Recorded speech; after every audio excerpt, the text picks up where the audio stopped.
Hello, children. Today we will look at History, Class 6, Chapter 4, The Vedic Civilization. This is the part 2 of the video we did earlier on the Vedic civilization. Let's begin. Earlier, we looked at the Vedic literature and what made the Vedic civilization. Today, we will look at the family system, day-to-day life, agriculture, animal husbandry, economic and social life. Family system and day-to-day life. Joint family system was prevalent in the Vedic period. The Grihapati was the head of the family, a man responsible for the family. His family included his old parents, wife, and children, and also the families of the children, the younger brothers, and their families. This family system was patriarchal, meaning it was controlled by men. In the initial period, there are references to women scholars such as Lopamudra, Gargi, and Maitri in Vedic literature. However, slowly the restrictions on women went on increasing and their position in the family and society became secondary. The houses during the Vedic period were earthen or wattle and daub constructions. Wattle means woven lattice of wooden strips which is daubed with clay mixed with cow dung. A house was called griha or shala. The diet of the people mainly consisted of cereals like wheat, barley, and rice. From this, they made different preparations. Words like yava, gadhum, vrihi, etc. can be found in the Vedic literature. Yava means barley. Godhum means wheat. Vrihi means rice. The Vedic people relished milk, yogurt, ghee, butter, honey, black gram or urad, lentils or masoor. Sesame and meat were also a part of their diet. People in the Vedic period used cotton and woolen garments. They also used valkals or clothes made from barks of trees. Similarly, animal skins were also used as clothing. Men and women used ornaments of gold, flower garlands, strings made of beads, etc. A kind of pendant called nishka seems to have been popular. It was also used as a currency. Singing, playing musical instruments, dance, board games, chariot race, and hunting were the means of recreation. Their main musical instruments were veena, shattatnu, cymbals, and the conch. Percussion instruments like damru and mridanga were also used. Agriculture, animal husbandry, economic and social life. Agriculture was the main occupation during the Vedic period. Many oxen were yoked together to plough the fields. The plough had iron ploughshares. The Atharva Veda considers insects, pests, and other animals that destroy crops and suggests certain remedies. Cow dung was used as manure. During the Vedic period, animals like horses, cows, and dogs had special importance. Cows were used as means of exchange. That is why cows were highly priced. People took special care to ensure that their cows would not be stolen. The horse was valued because of its speed. The Vedic people were skilled in taming the horses and harnessing them to the chariots. Chariots in the Vedic period had spoked wheels, which are lighter than solid wheels. The horse-drawn and spoked wheel chariots of the Vedic period were swift and speedy. In this period, apart from agriculture and animal husbandry, several other occupations had also flourished. Artisans and people practicing various occupations were an important part of the social system. They formed independent organizations known as shrenis or guilds. The head of the guild was known as Shreshthi.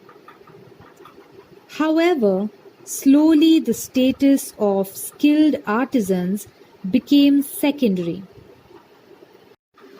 During this period, there were 4 varnas: Brahmin, Kshatriya, Vaishya, and Shudra.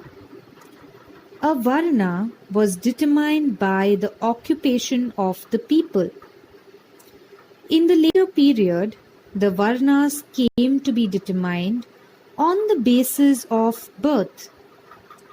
This gave rise to castes. The caste system led to inequality in the society. During the Vedic period, certain notions about leading an ideal life had become well established.